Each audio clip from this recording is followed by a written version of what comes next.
नमस्कार, एक बार फिर से आपका स्वागत है सी न्यूज भारत में। इस बुलेटिन में बात करेंगे बिलीमोरा की, जहां मुस्लिम समुदाय ने ईद मिलाद उन नबी का त्योहार धूमधाम के साथ मनाया। आगे बात बूंदी की होगी, जहां रास्ते पर चल रहे युवक को बस ने कुचला, मौके पर हुई मौत। इन तमाम खबरों पर करेंगे विस्तार से चर्चा। बिलीमोरा और आसपास के शहरों में मुस्लिम समुदाय ने ईद मिलाद उन नबी की सुबह मस्जिदों में जाकर दुआ की और बाल मुबारक की जियारत की। इसके बाद देश दुनिया की सलामती, कौमी एकता और भाईचारे की दुआ मांगी। बाद देसरा मदीना मस्जिद से एक भव्य जुलूस निकला, जिसमें बड़ी संख्या में मुस्लिम समुदाय के लोग शामिल हुए। जुलूस देसरा दरगाह शरीफ पहुंचा, जहां विशेष दुआएं मांगी गई। वहां से जुलूस देसरा मोहल्ले से होते हुए स्टेशन मस्जिद पहुंचा। वहां से मोहम्मदी कॉलोनी, बिली नाका, आलिफ नगर और वहां से मुख्य मार्ग होकर बाजार मस्जिद, सोहराब चाल और बंगिया फलिया होते हुए टाटा हाई स्कूल दरगाह पहुंचकर फातिहा पढ़कर वापस देसरा मदीना मस्जिद पहुंचा। जुलूस में बड़ी संख्या में मुस्लिम भाई शामिल हुए। जुलूस में सरकार की आमद, मरहबा के नारे गूंज रहे थे। मस्जिदों में नियाज बांटी गई। मुस्लिम भाइयों का पवित्र त्योहार बड़ी धूमधाम के साथ मनाया गया। पीआई चावड़ा, पीएसआई चोसला, पीएसआई भिसरे और बिलीमोरा पुलिस की टीम ने जुलूस के दौरान कड़ी सुरक्षा व्यवस्था बनाई रखी। बिलीमोरा से सी न्यूज संवाददाता तार मोहम्मद मैमन की रिपोर्ट।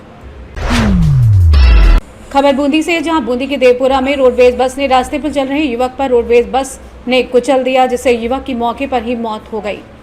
बूंदी से सी न्यूज संवाददाता सुरेश कुमार पटेरिया की रिपोर्ट। नारायण सेवा संस्थान का इंदौर में 7 सितंबर को नारायण फिटमेंट कैंप का आयोजन करने जा रही है, जिसमें लगभग 240 से अधिक दिव्यांगों को मिलेंगे कृत्रिम हाथ पैर। संस्थान के जनसंपर्क निदेशक भगवान प्रसाद गौड़ ने बताया कि 40 वर्षों से नारायण सेवा संस्थान देश विदेश में लाखों दिव्यांगों के जीवन को संबल दे चुका है। इंदौर में 7 सितंबर रविवार को गुरु अमरदास बैंकेट हॉल, माणिक बाग रोड, चोइथराम अस्पताल के पास में सुबह 8 बजे से आखिरी कृत्रिम अंग लगाने तक निःशुल्क नारायण फिटमेंट कैंप का आयोजन होगा, जिसमें लगभग 273 अत्याधुनिक कृत्रिम हाथ पैर प्रदान किए जाएंगे। ये कैंप केवल कृत्रिम अंगों का वितरण नहीं, बल्कि आशा, आत्मनिर्भरता और मुस्कुराहट की पहचान है। आइए जानते हैं इस विषय में भगवान प्रसाद गौड़ का क्या कुछ कहना था। संस्थान के माध्यम से जो एक केली पर वितरण शिविर का आयोजन किया जा रहा है इंदौर में, कितनी तारीख को होगा, कहां पर होगा और आपके क्या उद्देश्य रहता है नारायण सेवा संस्थान? नमस्कार साहब, नारायण सेवा संस्थान उदयपुर से मैं भगवान प्रसाद गौड़। बड़े ही हर्ष का विषय है कि आगामी रविवार 7 सितंबर को नारायण सेवा संस्थान द्वारा मध्य प्रदेश के दिव्यांगों को लाभान्वित करने के भाव से एक विशेष शिविर का आयोजन किया जा रहा है।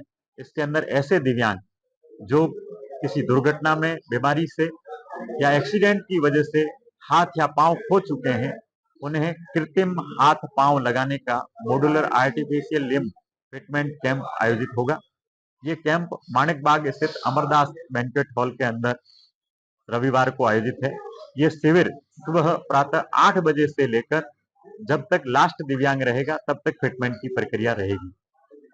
इस शिविर के दिन उन दिव्यांगों को सुबह से शाम तक ट्रेनिंग भी दी जाएगी, फिजियोथेरेपी करवाई जाएगी, उन्हें फुटबॉल खिलवाया जाएगा, बैडमिंटन खिलवाया जाएगा।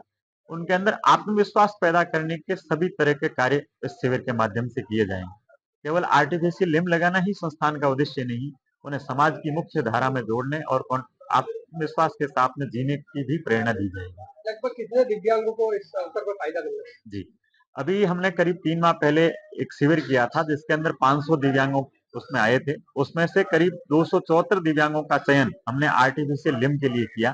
उन सभी दिव्यांगों का आर्टिफिशियल लिम्ब संस्थान की वर्कशॉप के अंदर उदयपुर से तैयार होके आज शाम तक। इंदौर से सी न्यूज संवाददाता राकेश रायकवार की रिपोर्ट। खबर शक्तिनगर से, जहां एनटीपीसी शक्तिनगर शॉपिंग सेंटर स्थित मां सरस्वती ज्वेलर्स से जुड़े करोड़ों रुपए की फर्जीवाड़े के मामले ने तूल पकड़ लिया है। मृतक मोहन चंद की पत्नी मीरा देवी की तहरीर पर 1 फरवरी 2024 को पुलिस ने मुख्य आरोपी विमल चंद समेत अन्य लोगों के खिलाफ धोखाधड़ी, दस्तावेजों में हेरफेर, मारपीट और धमकी देने की धाराओं में मुकदमा दर्ज किया था। लेकिन मामला दर्ज होने के बाद आज तक आरोपी पुलिस की पकड़ से बाहर है। मुकदमा दर्ज होने के बाद पुलिस ने कई बार दबिश दी, लेकिन आरोपी हर बार फरार हो गए। आश्चर्य की बात तो यह है कि आरोपी ही नहीं बल्कि उनके परिजन भी भूमिगत हो गए हैं। पुलिस ने लोकेशन ट्रेस करने की कोशिश की, लेकिन अब तक कोई सफलता हाथ नहीं लगी। क्षेत्र में चर्चा है कि पुलिस की धीमी कार्रवाई और लापरवाही के चलते आरोपी खुलेआम कानून से खेल रहे हैं। मीरा देवी का कहना है कि पुलिस जानबूझकर आरोपियों को बचा रही है। मामले को लेकर स्थानीय लोगों में नाराजगी बढ़ती जा रही है। लोगों का कहना है कि यदि आम आदमी पर आरोप होते तो अब तक गिरफ्तारी हो चुकी होती। इस मामले में पुलिस की कार्रवाई पर भी सवालिया निशान लग रहे हैं। मेरा नाम मीरा देवी है। मैं बहुत दुखित हूँ। मेरे पति का दुकान शक्ति नगर शॉपिंग सेंटर में आवंटित हुआ 1992 में, और उसमें घर की सारी पूंजी मेरे जेठ विमल चंद और मेरे स्वर्गीय पति मिलकर करते रहे। वहाँ से बहुत बढ़ा, आगे कारोबार हुआ, आगे बढ़ा।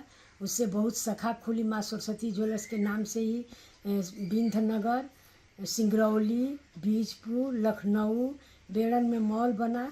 ये सब आगे बढ़ता गया। कोरोना काल में, भाग्यवश कोरोना काल में मेरे पति का देहांत हो गया। मेरे नाम से मेरी दुकान आवंटित हो गई। फिर मैं अपने दुकान पर गई। मेरे जेठ मेरे से मारपीट किए। उसमें उन्हीं के पास चाबी था। मेरे पति के गुजरने के बाद मारपीट किए और बोले कि तुमको इसमें कोई हिस्सा नहीं मिलेगा, और उसमें ताला लगा दिए। फिर मैं अपने एनटीपीसी के सहायता से मैं उसमें सीसी कैमरा लगाई, ताला बंद की। फिर विमल चंद के लड़का विशाल चंद मेरे ताला तोड़ दिए, सीसी कैमरा तोड़ दिए, सीसी कैमरा सब फेंक दिए। मैं किसी तरह से पाई, और उसके बाद मैं पुलिस जिसमें 48 किलो सोना। सोनभद्र से सी न्यूज संवाददाता मुकेश द्विवेदी की रिपोर्ट। विश्रामपुर क्षेत्र अंतर्गत एससीएल कुमदा क्षेत्र में पेड़ों की अवैध कटाई का मामला एक बार फिर सामने आया है। लिप्टस के पेड़ों की बेतहाशा कटाई की जा रही है, लेकिन सुरक्षा विभाग और एससीएल प्रबंधन की ओर से कोई सख्त कदम नहीं उठाया गया है। स्थानीय लोगों का कहना है कि इस तरह की घटनाएं पहले भी हो चुकी हैं और कई बार मीडिया के माध्यम से प्रशासन को सूचित किया जा चुका है, लेकिन ना तो कार्रवाई होती है और ना ही कटाई पर रोक लगाई जाती है। इस बार भी जब पेड़ों की अवैध कटाई की सूचना सुरक्षा विभाग को दी गई तो उन्होंने कोई कदम नहीं उठाया। ये भी सामने आया है कि महाप्रबंधक कार्यालय में कई दिन से सेटिंग की जा रही थी और उसके बाद ही कटाई शुरू हुई। जब इस मामले की जानकारी महाप्रबंधक को दी गई तो उन्होंने जल्द कार्रवाई का आश्वासन दिया, लेकिन कोई ठोस कदम नहीं उठाया गया था। सबसे गंभीर बात तो यह है कि जब हमारी टीम ने इस पर सुरक्षा विभाग से बात की तो उन्होंने 2-3 लोगों के नाम बताते हुए कहा कि उनसे बात कर लो, तुम्हारा भी काम हो जाएगा। इससे साफ जाहिर होता है कि सुरक्षा विभाग की मिलीभगत के बिना इस स्तर पर अवैध कटाई संभव नहीं है। देखना ये होगा कि क्या प्रशासन और एससीएल प्रबंधन इस मामले को गंभीरता से लेते हुए दोषियों पर सख्त कार्रवाई करते हैं, या ये मामला पुराने मामलों की तरह दबा दिया जाएगा। सूरजपुर छत्तीसगढ़ से सी न्यूज संवाददाता सुरेंद्र साहू की रिपोर्ट। फिलहाल के लिए इस खास बुलेटिन में बस इतना ही। देश दुनिया की तमाम बड़ी खबरों को जानने के लिए आप जुड़े रहिए सी न्यूज भारत के साथ। हर खबर आपके साथ, आपके हाथ।